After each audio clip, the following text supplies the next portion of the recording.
clock is ticking down to get your ballot in to vote in our primary election. Votes have to be in by 8 o'clock tonight. There are multiple highly contested races that we are keeping an eye on for you. And to break down some of the races for us, Fox 13 political reporter Matt Markovich here now. And Matt, what should we be expecting? Well, we talked about the Senate implications and the House implication last hour, but so we're going to focus on local, just statewide. And these are some of the races that we should be taking note of, especially, it's kind of interesting because the Secretary of State is one that really hasn't been contested for quite a while, but now you have a really good, basically a four-horse race. There's more candidates, but these are the top candidates. Steve Hobbs, who's the incumbent, who took over from Kim Wyman, who was appointed.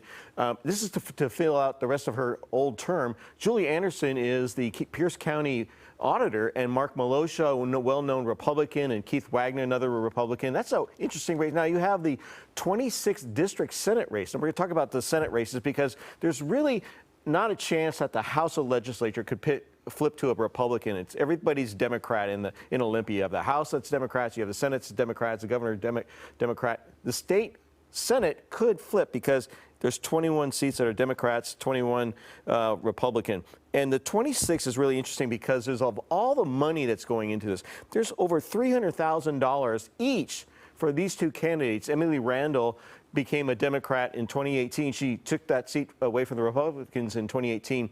Jesse Young is trying to get that back. So this is a seat that could flip. Then you have the 31st legislative district, the Senate district. This is really an interesting race because Phil Fortunato is a longstanding Republican, Trump supporter, very outspoken. And who's he running against? Chris Vance, who used to be the chairman of the Washington State Republicans. And now he's running, it should not be an R there, it should be an I as an independent. So he is making an independent run at Phil Fortunato, who they used to work together for years. And then you have the 47th legislative district where Mona Doss is retiring, and she took over that seat as a Democrat in 2018 from Senator Joe Fain.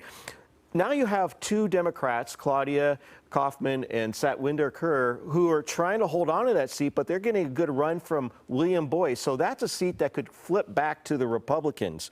And so I think that's what we're going to have one more race. This is this race up in the 42nd district. This is the race Senator Eric Erickson, who died of COVID in December. This is to fill out the remainder of his seat. He's a Republican. And there's a chance that Sharon Shoemake could take that seat back as a Democrat in a predominantly Republican district. So that's another seat to watch, that if we have about 6 or 7 seats that look like they could flip on the Senate side, then Republicans have a chance to take back the state Senate. It's a chance, not going to say it's happening, but tonight will show a good indication whether that's going to happen in November. Yeah, that's interesting about Vance running as an independent. We'll have to see how that plays out. Yeah, see, he knows the whole thing, but he tried to start his own political party, but now he's going to do it an independent route. All right, cool. Matt, thank you.